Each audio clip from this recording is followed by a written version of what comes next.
ब्रह्मकमळ जे रात्री उमलतं आणि चमत्कार घडतो.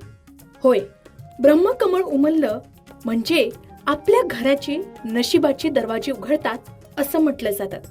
साक्षात ब्रह्मदेवाची कृपा मानलं जाणारं ब्रह्मकमळ हे आपल्या घरात उमललं तरी ते फूल फक्त काही तासांसाठीच असतं. या वेळेत काही आवश्यक गोष्टी कराव्या असं सांगितलं जातं.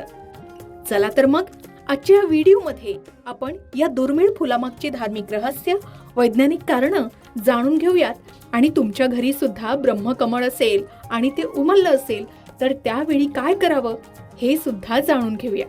ब्रह्मकमळ हे काही तासांसाठी उमलणारं दुर्मिळ फूल मानलं जातं आणि हे पाहण्यासाठी अनेक जण रात्रभर जागरण सुद्धा करतात. पण या फुलाबद्दल अशी श्रद्धा का आहे की ते फुललं की घरात शुभ घटना घडतात? खरंच यामुळे मनोकामना पूर्ण होतात का? तर ब्रह्मकमळाशी संबंधित धार्मिक मान्यता जाणून घेऊया. धार्मिक श्रद्धेनुसार ब्रह्मकमळ फुलणं हे शुभ मानलं जातं. हे फूल उमलल्यावर घरातील वातावरण अधिक प्रसन्न आणि शांत होतं अशी अनेकांची धारणा आहे. त्यामुळे अनेक कुटुंब हे फूल उमलल्यावर संपूर्ण कुटुंबासह त्याचं दर्शन घेतात आणि देवाची प्रार्थना करतात. ब्रह्मकमळ या नावामुळे या फुलाचा संबंध सृष्टीचे निर्माता भगवान ब्रह्मा यांच्याशी जोडला जातो. काही धार्मिक मान्यतेनुसार ते फूल भगवान श्री हरी विष्णू आणि भगवान शिव यांनाही अत्यंत प्रिय मानलं गेलंय. त्यामुळे हे फूल उमलल्यावर या देवतांची पूजा करणं विशेष कृपा प्राप्त करून देते अशी श्रद्धा आहे. आता ब्रह्मकमळ उमलताना मनापासून केलेली प्रार्थना ही देवापर्यंत पोहोचते आणि मनातील इच्छा पूर्ण होते अशी लोकमान्यता आहे. म्हणून अनेक जण हे फूल उमलल्यावर शांत मनाने देवाचं नामस्मरण करतात आणि आपल्या इच्छा व्यक्त करतात. वास्तू आणि धार्मिक श्रद्धेनुसार ब्रह्मकमळ फुलणं हे घरातील समृद्धीचं प्रतीक मानलं जातं. त्यामुळे आर्थिक अडचणी कमी होऊन प्रगतीचे नवे मार्ग मोकळे होतात अशी ही धारणा आहे. यामुळे व्यवसाय, नोकरी किंवा आर्थिक व्यवहारात सकारात्मक बदल होण्याची ही श्रद्धा व्यक्त केली जाते. अनेकांच्या मते ब्रह्मकमळातून निर्माण होणारी सात्विक ऊर्जा ही घरातील नकारात्मक वातावरण कमी करण्यास मदत करते. त्यामुळे घरात शांतता आणि सकारात्मक विचार वाढतात अशी ही धार्मिक मान्यता आहे. काही लोक हे फूल वास्तुदोष कमी करण्याचं प्रतीकही मानतात. ब्रह्मकमळ फुललं की संपूर्ण कुटुंब एकत्र येऊन त्याचं दर्शन घेतात आणि पूजाही करतात. त्यामुळे कुटुंबातील प्रेम, विश्वास आणि एकोप्यात वाढ होते अशी श्रद्धा आहे. अनेक जण या क्षणाला शुभ मानतात. हे फूल वर्षातून एकदाच किंवा फार क्वचित उमलतं. शिवाय ते रात्री उमलून पहाटेपर्यंत कोमेजू शकतं. त्यामुळे त्याचं दर्शन मिळणं हे स्वतःमध्येच भाग्याचं लक्षण मानलं जातं. ब्रह्मकमळाची सर्वात मोठी खासियत म्हणजे ते बहुतेक रात्री उशिरा उमलतं आणि काही तासांतच कोमेजतं.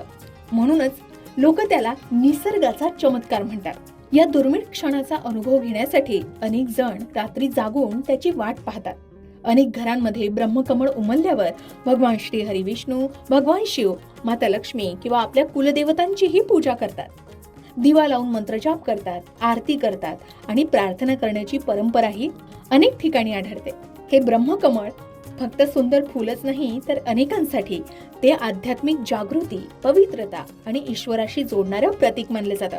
त्यामुळे ध्यान, जप किंवा साधनेसाठी हा क्षण अत्यंत शुभ मानला जातो. आता सर्वात महत्वाचं म्हणजे ब्रह्मकमळाचं वैशिष्ट्य. ब्रह्मकमळ साधारणतः रात्री 10 ते 11 नंतर उमलायला सुरुवात करते आणि काही तासात ते पूर्ण बहरतं. हे फूल केवळ काही तासांसाठीच उमललेलं असतं. पहाट होण्यापूर्वीच ते हळूहळू कोमेजतं.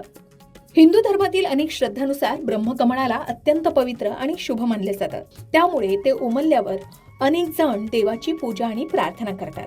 आपणही आपल्या प्रथा परंपरेनुसार ब्रह्मकमळ उमललं तर प्रार्थना करावी, देवाचं नामस्मरण करावं, कुलदेवतेचं नामस्मरण करावं. आता ब्रह्मकमळ उमलल्यावर नेमकं काय करावं या संबंधित माहिती हवी असेल तर कमेंटमध्ये सांगा. त्याची योग्य माहिती देण्याचा प्रयत्न आम्ही नक्कीच करू. आता पांढऱ्या शुभ्र रंगाचं ब्रह्मकमळ हे सौम्य आणि मनाला आनंद देणारा सुगंध घरभर पसरवतो असंही म्हणतात. ब्रह्मकमळ फुलण्याचा क्षण हा निसर्गाचा एक सुंदर अनुभव आहे. तुमच्या घरातही ब्रह्मकमळाचं रोप असेल आणि त्याला फूल आलं तर तो क्षण नक्कीच अनुभवण्यासारखा असतो. ब्रह्मकमळ फुलणं हा निसर्गाचा एक अद्भुत अनुभव आहे. त्याच्याशी अनेक धार्मिक श्रद्धा, पौराणिक कथा आणि लोकमान्यता जोडलेल्या आहेत. काही लोक याला शुभ संकेत मानतात, तर काहींसाठी तो निसर्गाचा सुंदर चमत्कारच असतो. मात्र ब्रह्मकमळाशी संबंधित सुख समृद्धी, धनलाभ, मनोकामना पूर्ण होणं किंवा वास्तुदोष दूर होणं या सर्वच गोष्टी धार्मिक श्रद्धा आणि लोकमान्यतांवर आधारित आहेत. मग जर तुमच्या घरीही ब्रह्मकमळ फुललं असेल तर त्या सुंदर क्षणाचा आनंद घ्या. देवाचं स्मरण करा आणि सकारात्मक विचारांनी नवीन सुरुवात करा. आपले अनुभव शेअर करायला विसरू नका.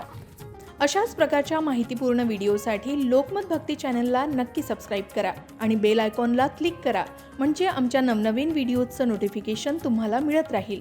तसेच योग्य आध्यात्मिक मार्गदर्शनासाठी लोकमत भक्तीच्या फेसबुक पेज आणि इन्स्टा पेजला लाईक आणि फॉलो करायला विसरू नका.